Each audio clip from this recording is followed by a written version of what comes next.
आपने समस्ते जानी पश्चिमबंग रे अंतर्जातीय सांताली कॉन्फ्रेंस रे जोग देवाई मानवर महामहिम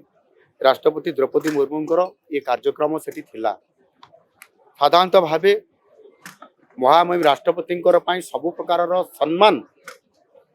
आम समस्त श्रद्धार केन्द्र बिंदु हिसाब से ये रहा कथा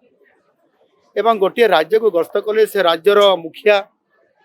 से निश्चित भाव में उपस्थित रहा कथा सम्मान प्रदर्शन करने कथा एवं समस्त प्रकार जेभली भाव में सम्मान हानि हेब नहीं से प्रकार दायित्व मुझे नवा कथा।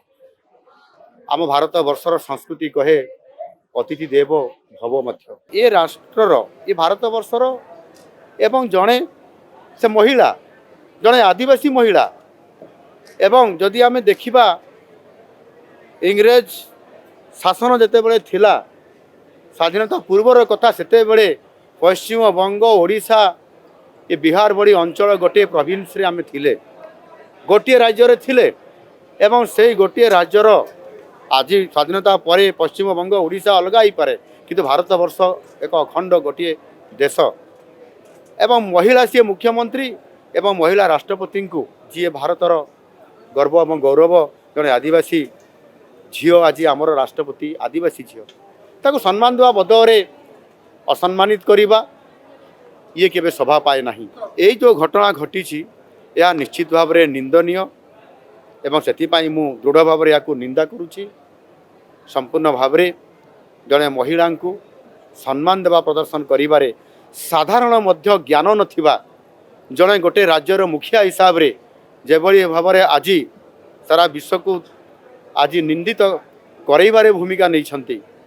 तांकु समस्ते सर्वांतकोण में निंदा करवा उचित एवं से दृढ़ भाव में यहाँ मु निंदा करुच्ची। ये जो संवेदनशील कथा आज घटी निश्चित भाव में ये बाबद आम सरकार संवेदनशील अच्छा मातृशक्ति को सम्मान देवा सेमानंकर सुरक्षार चिंता करवा आज आम सरकार करुँच आम निरंतर भाव आम सरकार उद्यम करुँच एवं जो माने कौन सी भी अपराध घटाइवाई चिंता करुँच आम सरकार दृढ़ स्तर दमन करुँच एवं दोषी सब्यस्त कराई जेल रे भर्ती कर व्यवस्था करुँच जो कि दोषी को दंड देवार जो क्षमता जेभली भाव में आज आम सरकार माध्यम जो सहयोग रोचे ताहा आज 50% रु अधिक होती जहाँकि 2023 मसीहा एवं ता पूर्वर मात्र 6.7% थिला। एवं निश्चित भाव में महिला प्रति अधिक